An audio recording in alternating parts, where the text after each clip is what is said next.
Dallas is on the road for their final two. It's Tennessee and then Washington. The Eagles, they actually finished with the Saints and the Giants. Now, both of these teams also in the hunt for that elusive #1 seed in the NFC, which means home field advantage throughout the playoffs. More on that in just a couple of minutes here. But first, MJ, I know Dallas got the win. They had the 4 takeaways, but I'm starting to feel like there's maybe a little bit of concern here in Big D. There's always in-between storylines, right? I loved watching this game because it kept us on our toes. This was a close game all the way up. Looked like a playoff game. 100%, all the way up to that final score. And yes, the Cowboys sneaked by despite allowing 34 points by a Gardner Minshew-led Eagles squad. The Cowboys defense allowing a season-high 355 pass yards against the Eagles. Is there a concern for you there, Baldy, that they're giving up this many yards? There is. I mean, you win the game, you celebrate the win. But I talked to players of the team today, and there's concern about a lot of the young players on the back end of their defense. Now, Dave, if you got young guys back there, it certainly helps if you can get to the quarterback and affect the quarterback more than you did Minshew, and they didn't. And so 2 weeks in a row against, Jacksonville, and then this week against Gardner Minshew and the Eagles, they surrender a lot of passing yards and a lot of big plays in the passing game, and you never want to feel like that going into and getting ready for January football in the playoffs. That's right. I think that when you look at it, there's a couple things that concern me. Honestly, Micah Parsons doesn't concern me. The fact that he's speaking out and he's talking about this young secondary not making plays, I get that because he understands what the bar is in Dallas. Quite honestly, the bar is not just make the playoffs. The bar is go win the Super Bowl. And can you do that? Yeah, by the way, they were playing the first 12 weeks, giving up 17 points, right? That's great. The last 3 weeks, it's 29 points a game. And when you look at it, there's some concerning things. For me, it's when your best players are giving up big plays, especially on the back end. And you got young guys there that are just going to watch. You watch Trevon Diggs. And I'm going to show you, right? I'm just going to walk over and show you. So Trevon Diggs is a guy that, when you look at it, he's a top corner in the league, right? I'm going to use air quotes here. He's a top corner in the league. But when you watch how teams have been playing him, they're not playing him like he's a top corner in the league, all right? This is A.J. Brown, okay? Right here as I paused it, Diggs, where are his eyes? They're in the backfield. All right, this is early in the game. They've come at him with a backup quarterback, Baldy. Early in the game, they're going at the best corner that the Dallas Cowboys. Looks like he's jumping that route, Dave. It's a sluggo, right? Yep. Slant and go, right? Reading the route. I mean, that's a huge play early on in this football game.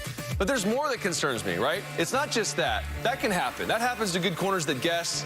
But it's these types of plays, okay? So what we're going to do here is we're actually going to bring Dallas Goedert across, right? You got the bunch. You're trying to work a two-man combo here up top. It's Diggs again, okay? Here's the back end of that secondary.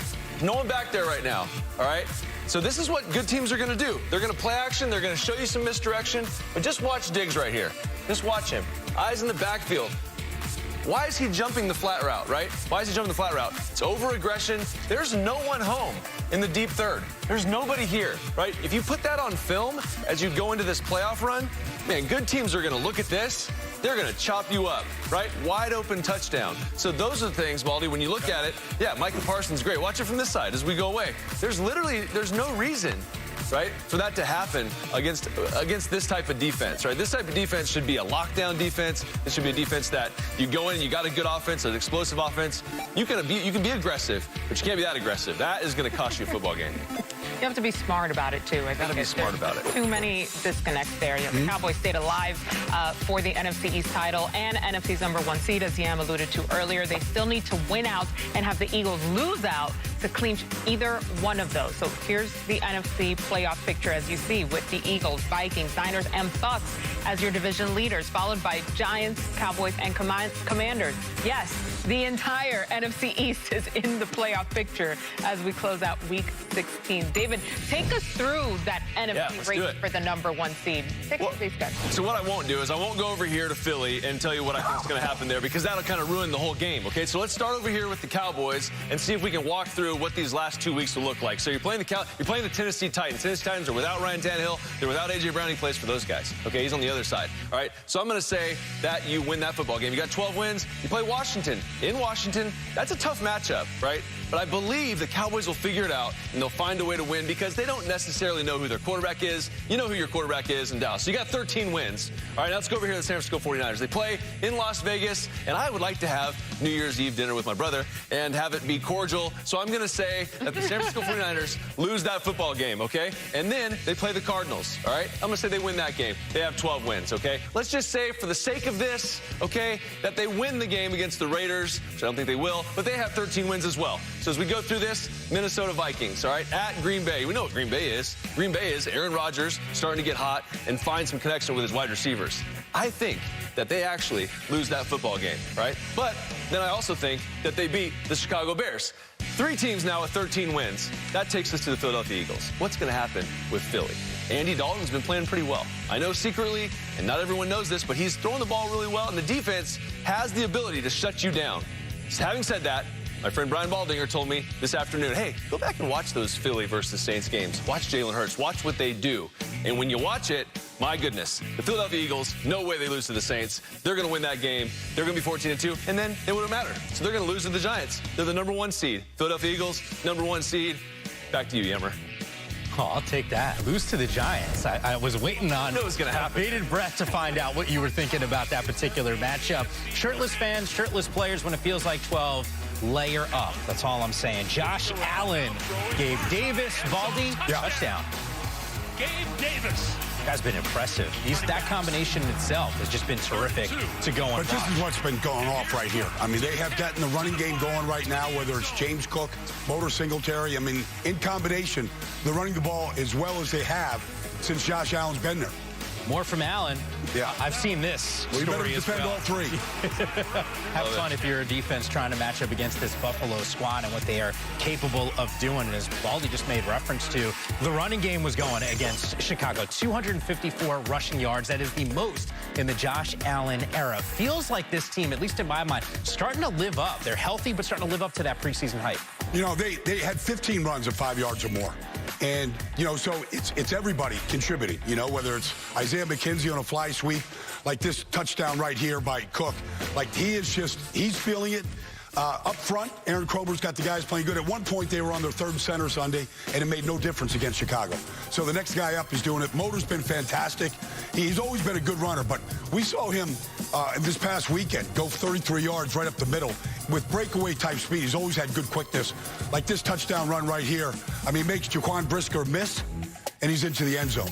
So I feel like they've gotten the balance that you need if you need it. Whether it's to finish out a game in the 4-minute drill, whether it's to keep Patrick Mahomes on the bench during a playoff game, whatever it is, they're working on the run game. Aaron Kromer, the offensive line coach, excellent job working with his guys. Yeah, and even on the backside, this defense on the other side of the field starting to get healthy. I know the Von Miller situation, but this team looks strong. Are they the scariest team, though, in the AFC?